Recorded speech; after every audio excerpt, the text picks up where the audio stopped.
Broadcasting from Detroit's Cass Corridor, it's the Metro on WDET. I'm Robyn Vincent. And I'm Tia Graham. Today on the show, every city tells you who it moves and who it leaves waiting. Today, we're meeting the people who refuse to wait. A woman who's turning her daily commute into a fight for dignity. A policy thinker who believes no Detroiter should sleep without shelter. And an artist showing us the city through his lens. Then a few dreamers in Hamtramck proving that recovery, art, and community all speak the same language. Stories about what our neighbors are building, one idea, one block, one ride at a time. This is the Metro. We begin with something that touches nearly everyone: how we get around and who's still being left behind. Detroit is a city built on motion. Yet too many people are still waiting. They're waiting for buses, connections, and systems that seem to move around them, but not with them. In the Motor City, where cars are culture, what happens when you never learned to drive? My guest, Deanne Austin, is one of those Detroiters. She's a transit advocate, a board member of Transportation Riders United, and a former academic interventionist with Detroit Public Schools. She's a millennial who's built a life by navigating the gaps in a city that worships the wheel. She says transit is about access, equity, democracy, and dignity. So today I'm asking her what the next mayor must do to center these priorities in our transit system. Deanne, welcome to the Metro. Oh, thank you. Thank you all for having me. I'm glad to be here. Let's start with your story, if we could. You've never had a driver's license in a city that's built for cars. Mm-hmm. What does that actually look like for you? Getting to work, running errands, seeing friends? Yes, I want to say I didn't get that inkling. You know, I'm the millennial. My mom got her driver's license. She had older parents. And so I didn't feel that thrill of the need to get a car or get my license, especially when I went to college back at MSU. They had the CATA was a good transportation system. And so it's like everybody took me where I needed to be. And then when I graduated, I found it extremely hard that the bus system just was not reliable or even on time. And so when it took me a while after I graduated to find a job. I had found a job in Livonia, and it took me 3 buses to get to Livonia. And my grandmother still had to pick me up because I was still on the outskirts just to get me to work. And so really getting to work really took the majority of my day traveling or navigating the bus system. What has your daily commute revealed to you about how this city actually works and how it doesn't? And leaning on folks like your grandmama to get you to work? It's extremely hard, and we don't realize, it's almost like a privilege to have someone say, oh, Deanne, I'll take you. And even with the invention of rideshare, that got very, very costly. Detroit's median income is about $40,000 a year, and it could even be lower. And so the majority of us really need the bus system to get around. So not even just access thinking to get to work, but how we get to school, how we get to the doctor.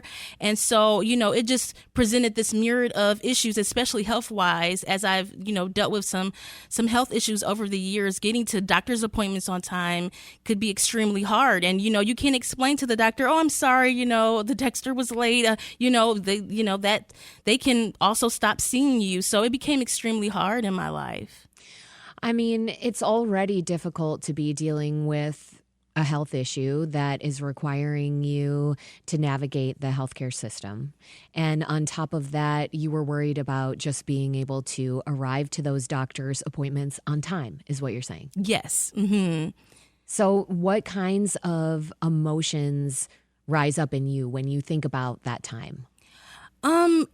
I think for me, a lot of people said, why don't you just drive? Why don't you just get a car? But dealing with crippling anxiety, this was still extremely hard for me. So it's like, okay, even if I got a car, it's the how do I upkeep the car? How do I pay for car insurance that we know can be sky high here in Michigan?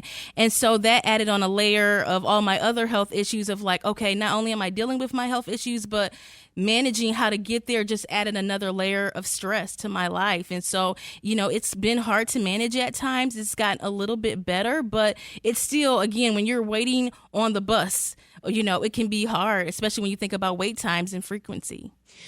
So you're not one who feels that you can rely on the transit system as is to do what you want to do in life in Detroit. Yes. So this has been, I want to say, my transit work has been about 8 to 10 years. And so it has gotten a little bit better, right? I think people have said, how do we make transit sexy? How do we make it cool? And I think there's a stigma of people who ride the bus, right? Yes. You don't have enough money to, get a car, or you don't have. But I think the conversation is changing as Detroit's population grow. We have working professionals who are taking the bus. We have parents who, take the bus, and it's such a multi-layered, conversation. And so I think it's gotten a little bit better, but it still needs to be moved a little bit more faster, especially when we think about equity and the people who really need it. Deanne, that is the question, though. How do you make transit more sexy? Well, I think, the equity piece is super important because we need to just make it reliable, affordable, and accessible. I even think about children, when we think about absenteeism in school or just waiting at the bus stop to get to school. If you are at a bus stop and you see that there's broken glass, right, or there's not a bench to sit on and you're with your pregnant mom, what kind of anxiety do they get? What kind of stressful, situations can they be in? So there's just, again, a multi-layer approach that we have to take to making sure that frequency, affordability, and reliability are at the core. So what you're saying is that if transit felt like it was extremely reliable, if it felt like it was really accessible, if it felt like it was something that folks could access in easier ways, that would make it sexier. Mm-hmm.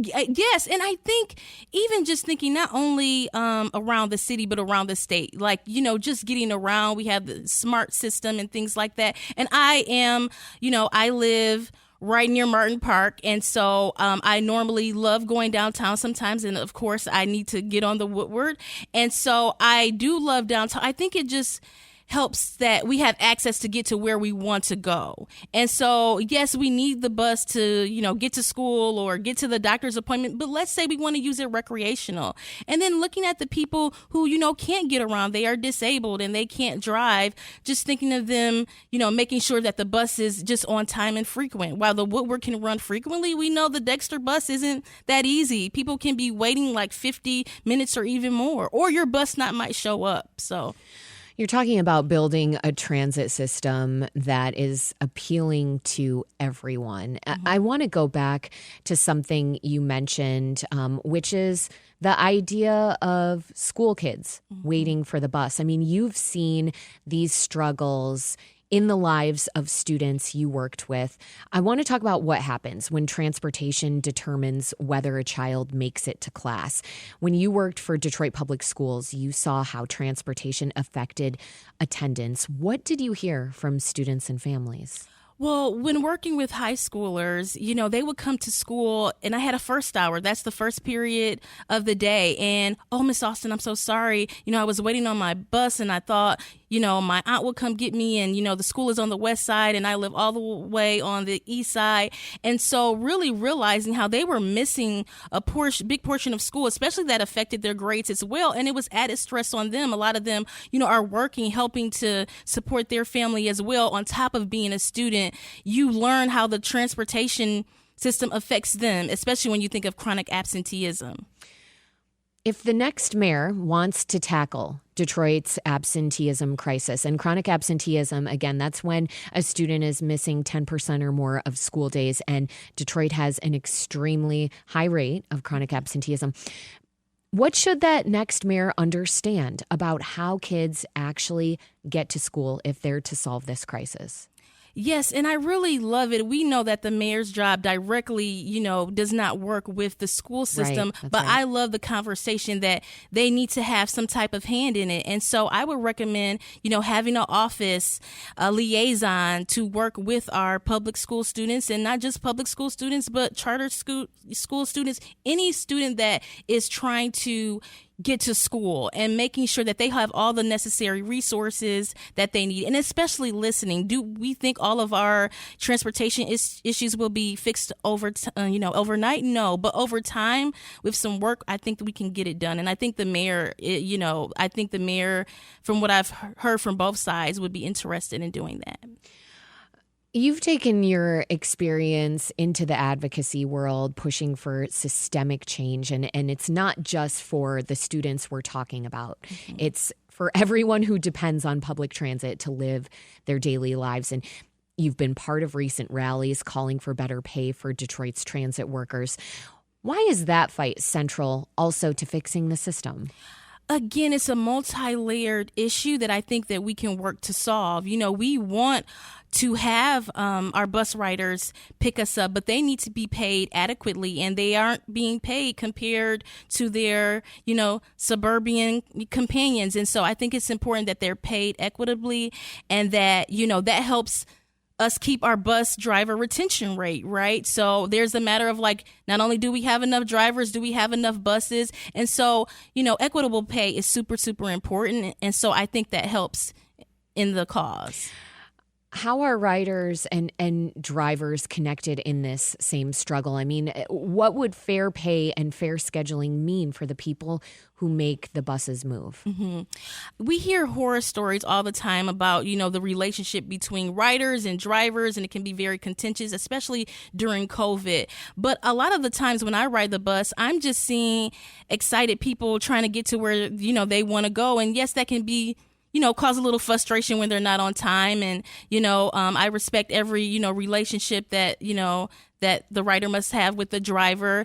But I think drivers also want to be on time, right? It's things that are just not out of their hand. And so I think we look at this almost like a relationship and a two-way street. And so I think, again, drivers want to pick people up, and people want to be picked up. And so when they're on time and you can get everyone aboard, I think that's super, that helps the system. I mean, part of what you've been advocating for is in the city's own plan, the DDOT Reimagine plan. Let's talk about what real change would look like under new leadership. The DDOT Reimagine plan calls for more frequent service and a larger budget. What's at stake if that investment doesn't happen? Oh my goodness, I just see a pushback. We're even looking at, the state level, of course, with the budget, seeing this massive improvement of, the mold to get transportation funded. And I think that's super important, especially when we look at these political times when there could be hospitals that are shut down. How do people need to get to access of care? So they need to make sure that, if they can't call on someone to pick them up, they have the option to be able to get on a bus and to care on time. So I think it's detrimental. It is not just, people look at transit as being a luxury, but it's really a lifeline. So what can the next administration realistically do in its first term to improve reliability to transit, something that you're calling a lifeline?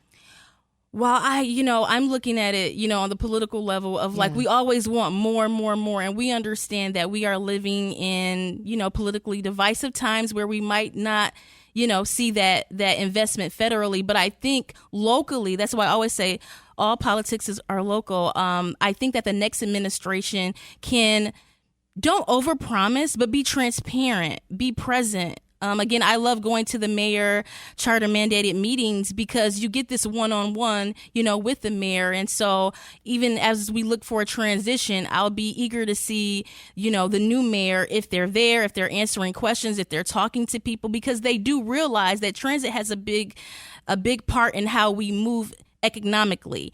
And so I really am enjoying these conversations. I'm super excited, to see them move forward because, again, it's our lifeline. Let's think about this notion of all politics being local and how that connects to transit, if we could, because access to transportation is also access to participation in jobs, in healthcare, in democracy itself. You've worked on elections and civic engagement. How does public transit shape democracy in Detroit? Ooh, that's a good one. I'm super excited. If you may have heard about the Department of Elections, hosting these free bus rides to get to the polls. And I really think that it just opens this way to be accessible for voters to, get on the bus and vote. I think, I'm trying to think of this openly, and we don't realize that democracy is our power, and we are seeing some of these power restrictions that are in place voting wise. And so I don't want any excuse for anybody not to vote. We always know that it's our civic duty and it is a choice to vote or not. But for the people who want to vote, it's important that they don't have transportation as a barrier for them to get their voice heard, especially in this election. Do you think better transit might actually strengthen people's faith in government? I think so, because I think when I'm talking to people, grounds, they are like, oh my goodness, I don't trust this or I don't trust, and they don't help. And so I encourage people to be more civically engaged, go to all the meetings that you can. And, again, transportation can be a big issue. But when you are able to be there, you get to voice your concerns. You play a part in the progression of democracy. So, I really love that. Using transportation as an empowering civic duty tool is a good point as well. And you're also saying, though, that if folks are using reliable, solid, good transportation, that can put their faith back into the system, because that's transportation being run by the government. And that's illustrative of a system working. Yes. And that's all about, sometimes let's take what it is, getting on the bus, and we want to move up, right? But that's mobility. We can move up in many, many ways when we have access to transportation. And I think that, again, that is the most important topic being talked about is transportation. As even when we look about New York, even we look, at different, cities in the state, it's really just access to more and more and more. And so when people think that they are doing more and they're getting more, that trust again can build up, especially when we think of in terms of government and our relationship with them. This is the Metro on WDET. I'm Robyn Vincent. My guest is Deanne Austin, a board member of Transportation Riders United and a former educator. We're talking about what it will take to make Detroit's transit system work for everyone, from workers to students to voters. I want to zoom out a little bit and go beyond Detroit's city limits, because you've mentioned how buses often stop at the border of suburban job centers. What does that say about the region's priorities? Oh my goodness. It's a good question, because I think any city would want to think about the financial gains that they can have by workers coming into their city. And I think that historically we have to call a thing and then they mean thing. And I think this option to opt out to having, regional transit can have some underlying themes of discrimination, right? Of who gets to come to us. And, there's always this us versus them, but there needs to be more of a us when we think about, regional transit and expanding to different places. We are, Michiganders, we're family at the end of the day. You might live in Southfield, I might live in Detroit, but we are family. And I think that this can help this inclusion to have cities, be able to have people get to their cities for work or whatever it may be a little bit smoother and easier is just a great thing. It's not a bad thing. But right now, we do not have an equitable regional system. What would that look like? What would it look like for it to be not just functional, but culturally responsive, as you've described it? I'm always looking at the piece of affordability, making sure that fares are still financially feasible for those who want to ride, no matter what city you live in.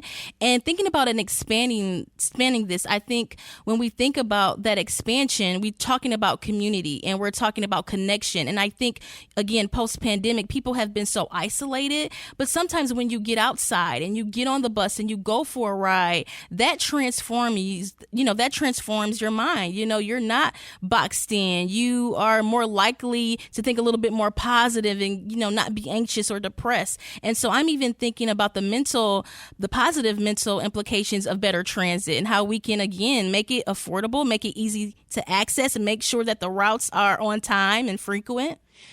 But there's kind of this us versus them dynamic. I mean, you work with Transit Riders United. What are you doing to try and break that division? Well, as a board member and, a past volunteer, I realized that I don't know all the things about transit. And so I think by going to meetings and being, having more information told to me and connecting with other people who, had the same experience is super important. So again, that family piece that we can have and talking about things that matter most to us, which is transit. And I've learned, you can meet someone talking about transit and it can go to different conversations. I met a grandfather who says that his grandson, just graduated, but does not, can't drive. And so it's important. That's what I want to end on, actually, is you've said that younger Detroiters are reimagining what mobility means altogether. And it sounds like this person's grandson is one of them. You've noticed yourself, younger generations aren't as eager to drive.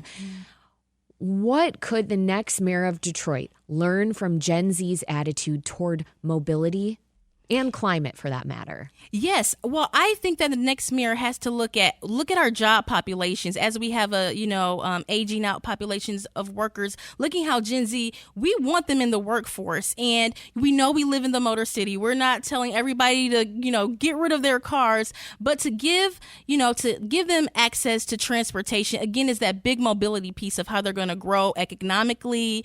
And I think that's super important to the next generation. They see it as an option, not mandatory to drive. And so we want young people to come here and stay here. And so I think for, the next administration, you're going to be looking at transit to see how do we get them here and how do we retain them here. In the last 20 seconds we have here, what keeps you hopeful about the transit scene and how that connects to politics more broadly? Oh my gosh, I still believe in the power and transformation of young people. So that could be our K through 12 students who are going to school, who want to go to school and learn or trying to get there.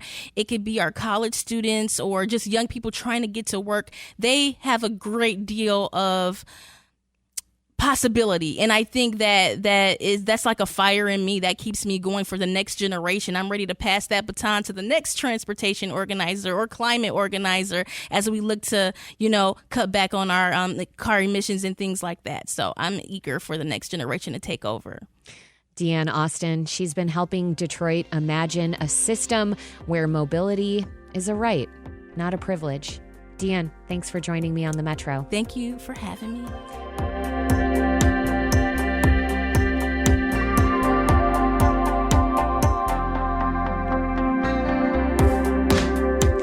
You're listening to the Metro on WDET. Coming up, the election for Detroit's next mayor is next week, and that person will play a pivotal role in making Detroit resilient in the face of climate change. If you're a voter and wondering where the candidates stand on environmental issues, there's a guide for that. We'll get into it next, right here on the Metro. Stay with us.